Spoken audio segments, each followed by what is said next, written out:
बात जब होती है ना तो और कहीं जाने में तो 2-4 घंटे तैयार होने में भी लगते हैं, लेकिन मायके घूमने की बात आवे तो 1 मिनट नहीं लगता, पहले से तैयारी रहती है।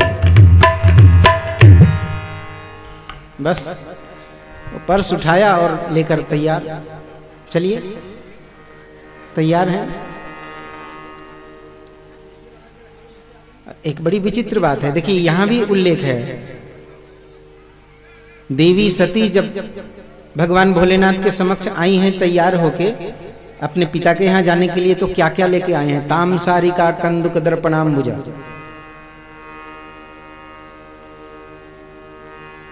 भाई साहब की पैंट घर में छूट जाएगी, लेकिन हमारी बहनें जा रही हो तो उनके पर्स में वो दर्पण,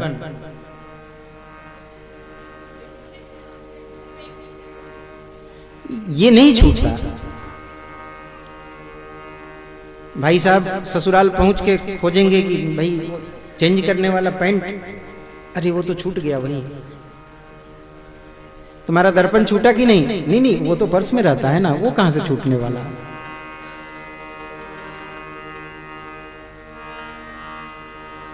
देवी सती भी आई हैं तो कंदुक दर्पणाम्बुजा, कंदुक भी, कंदुक गेंद,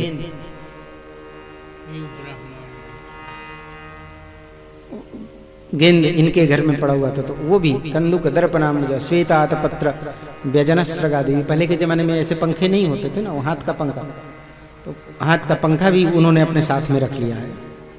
बहनें भी रखती हैं अपने साथ में, कहीं बाहर जाना हो तो वो रास्ते में गर्मी लगे तो उसके लिए। देवी सती ने भी इन सारी सामग्रियों को भी एकत्र किया है, सब लेकर भगवान भोलेनाथ के पास आई। जाऊं मैं?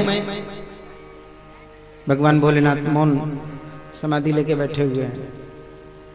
जब चलने लगी तो भगवान भोलेनाथ ने कही पता नहीं क्या हो, भगवान की इच्छा क्या है। वृषेंद्र आरोप्य विटंकितायो, नंदी को भेजा है, नंदी के ऊपर बैठकर ये अपने पिता के घर गई हैं। अपने पिता के घर आई, यहां आकर इन्होंने जब देखा तो यहाँ सादर भले ही मिली एक माता, भगनी मिली बहुत मुस्काता। बहन मिली है तो बहन ने हंसी करनी शुरू कर दी। बहन इनकी हंसी करने लगी, अरे मैंने तो सुना तेरे यहाँ निमंत्रण भी नहीं गया था, फिर भी तू चली आई, बिना निमंत्रण के चली आई। अरे राम राम, पिताजी ने अगर मेरे साथ ऐसा किया होता ना तो मैं तो कभी नहीं आती। जाओ आप अपने घर में रहो, आप शिक्षा पदाधिकारी हो अपने घर के, मैं तो आती ही नहीं इनके घर में। तू चली आई, बिना निमंत्रण के चली आई। हे भगवान, भगनी मिली बहुत मुस्काता। बहन ने बहुत हंसी की। बहन की बातों को नजरअंदाज करके आगे बढ़ी।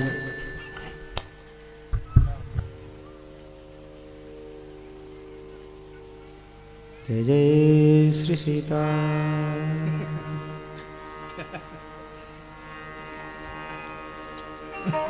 माँ मिली है तो माँ ने कुशल क्षेम पूछा, बेटी क्या करूं, तेरे पिता तो थोड़ी थोड़ी सी बात पर नाराज हो जाते हैं, पता नहीं किस बात पे ऐसे तेरे पति से नाराज हो गए। चल छोड़, जाने दे, तू आ गई है अब मैं सब ठीक कर दूंगी, तू शांति से चुपचाप, किसी की बात का बुरा मत मानना, चुपचाप तू बैठी रहना।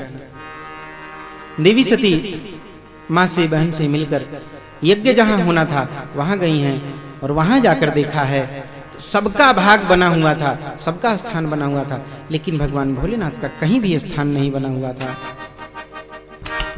देवी सती को ये बड़ा बुरा लगा, अपने पति भगवान भोलेनाथ का अपमान ये इनसे बर्दाश्त नहीं हुआ और अपने पिता के यज्ञ कुंड में कूदकर इन्होंने अपने प्राणों की आहुति दे दी।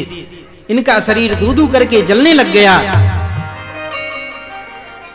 शिवगणों ने जाकर भगवान भोलेनाथ को सूचना दी, बाबा माता ने अपने शरीर को अग्नि में जला दिया है। भगवान भोलेनाथ की समाधि खुली, भगवान भोलेनाथ ने अपनी जटा को खोला और जटा को खोलकर उसे धड़ाम से नीचे पटका।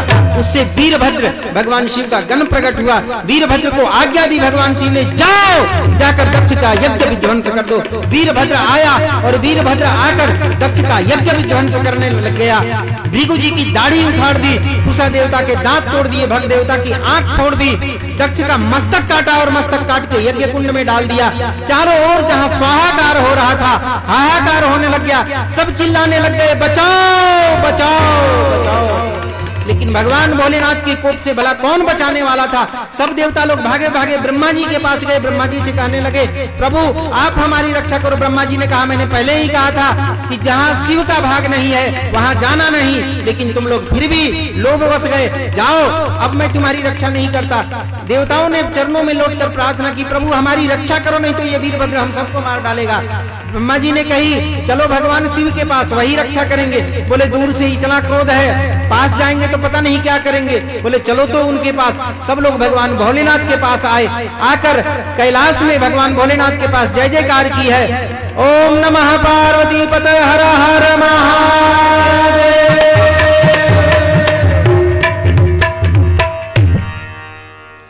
सबने भगवान भोलेनाथ की जय जयकार की।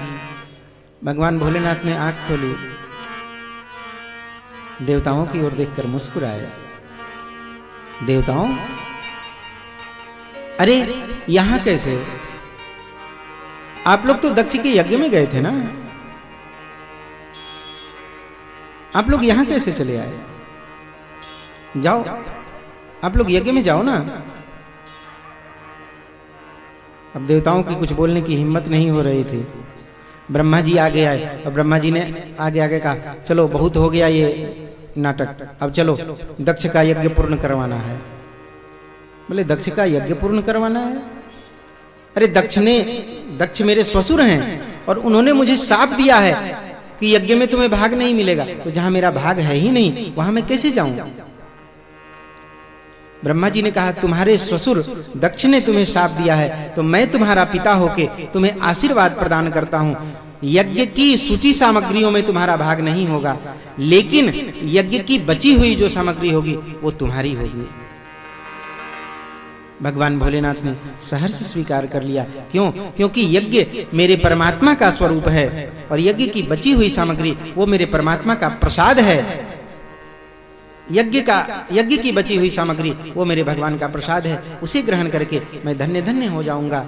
भगवान शिव ने सहर्ष स्वीकार कर लिया है। लौट कर आए हैं दक्ष के यज्ञ में, सबको यथा योग्य ठीक किया है। भृगु जी की दाढ़ी उखड़ गई थी, भृगु जी चिल्ला रहे थे, अब तो मेरी दाढ़ी ही नहीं है, कैसे रहूंगा।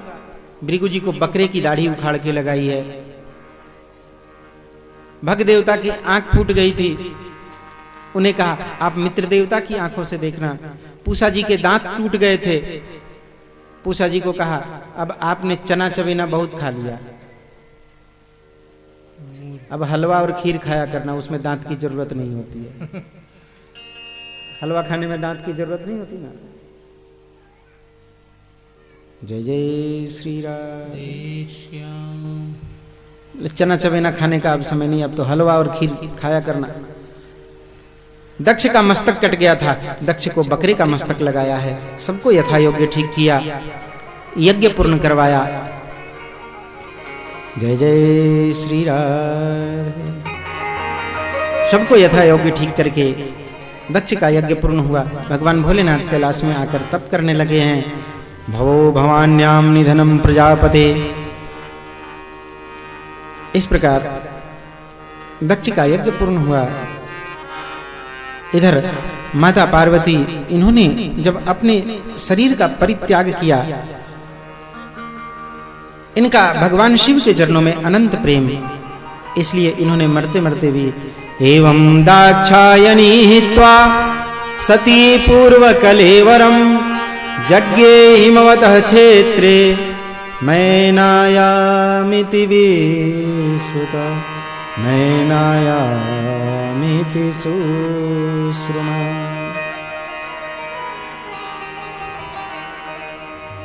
तमेव दयितं भूय आवृङ्क्ते पतिमम्बिका अनन्य भावैक गतिम शक्ति सुप्तेव पुरुषम।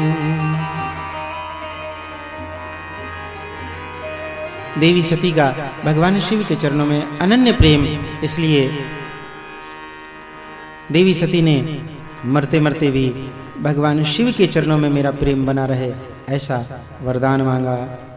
सती मरत हरिसन बर मागा, सती मरत हरिसन बर मागा, जन्म जन्म शिव पद अनुरागा, जन्म जन्म शिव पद अनुरागा।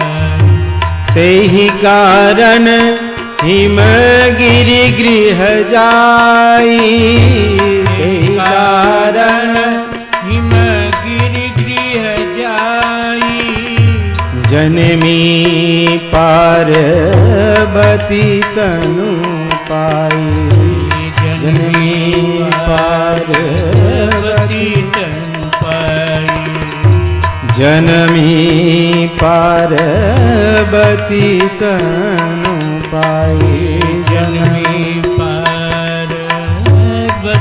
तनु पाई। देवी सती पुनः हिमाचल राज और मैना जी के यहाँ पार्वती जी के रूप में प्रकट होकर आई हैं। अपने पिता के यहाँ धीरे धीरे बड़ी हुई हैं। माता जी चिंता करने लगी हैं कि मेरी पुत्री का विवाह कैसे हो, पति से आग्रह किया है। तब तक नारद जी आए हैं। नारद जी से अपनी पुत्री के भाग्य की रेखा को देखकर कहने के लिए आग्रह किया है। नारद जी ने सारी बातें बताई हैं। सब लक्षण संपन्न कुमारी, आपकी पुत्री सभी लक्षणों से संपन्न है, लेकिन इसमें कुछ दोष हैं, वो मैं बताता हूँ। दोष क्या है? बोले दोष इसमें नहीं, दोष इसके होने वाले पति में है।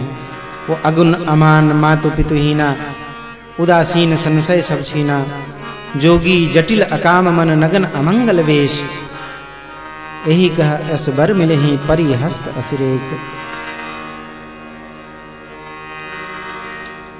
इसके भाग्य में जो वर की रेखा है ऐसा वर मिलेगा जो जोगी होगा, जटिल होगा, अकाम मन का होगा। अच्छा, इसका उपाय क्या है? नारद जी ने बताया है, जो तप करे कुमारी तुम्हारी, भाव ही मिट सके त्रिपुरारी। अगर आपकी पुत्री तप करेगी तो भगवान भोलेनाथ आपकी पुत्री के भाग्य की रेखा बदल देंगे। भगवान भोलेनाथ का तप करने गई हैं माता पार्वती जी। कठोर तप किया है। कठोर तप करके भगवान भोलेनाथ को प्रसन्न किया है।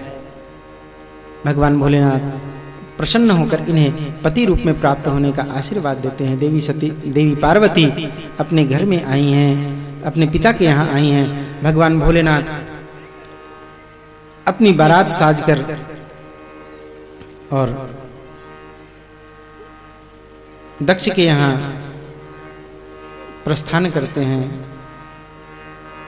भगवान भोलेनाथ की बड़ी विचित्र बारात अभी अभी आप लोगों ने बनियाचक की कथा में दर्शन किया। भगवान शिव का चरित्र भी बड़ी विस्तृत दर्शन किया था, इसलिए यहाँ आगे बहुत सारी कथाएं हैं। कल की कथा में हम लोगों को नंदोत्सव तक पहुंचना है। अभी हम लोग चतुर्थ स्कंद में चल रहे हैं, दसम स्कंद तक कल पहुंचना है। बहुत सारी कथाएं हैं, तो इसलिए जितना हो सकता है ऐसे में ही हम लोग भगवान भोलेनाथ को प्रणाम करते हैं। देवी सती अपने पिता के यहाँ आई हैं। भगवान भोलेनाथ की अद्भुत बारात निकली है और सब लोग भगवान भोलेनाथ की बारात में भूत प्रेत यक्ष नाग किन्नर गंधर्व सब के सब चल पड़े हैं। सब लोग बड़ी खुशी खुशी भगवान भोलेनाथ की बारात में आए हैं। गांव के लोगों ने बारात देखा है तो आश्चर्यचकित होने लगे हैं। मैना मैया ने देखा है आश्चर्यचकित हुई हैं। अपनी पुत्री का विवाह ऐसे बौराहे वर के साथ नहीं करूंगी, ऐसा कहने लगे हैं। नारद जी आए हैं, नारद जी ने आकर सारी बात समझाई है। यही देवी सती ही आपके यहाँ पार्वती के रूप में उत्पन्न होकर आई हैं। सब समझाने के बाद माता पार्वती जी के विवाह के लिए माता मैना तैयार हुई। भगवान भोलेनाथ ने अपने अमंगल वेश का परित्याग किया है और सुंदर वेश का धारण करके गए हैं मंडप में। विवाह के सारे कार्य संपन्न हुए हैं। भगवान भोलेनाथ को देखकर सब लोग निहाल होते हैं। जय जय श्री सीताराम। भगवान भोलेनाथ माता पार्वती के साथ लौटकर कैलाश में आते हैं और यहाँ रहकर बड़े ही सुखपूर्वक कैलाशवासियों को सुख देते हैं। सब लोग देखकर निहाल रहते हैं भगवान भोलेनाथ की अद्भुत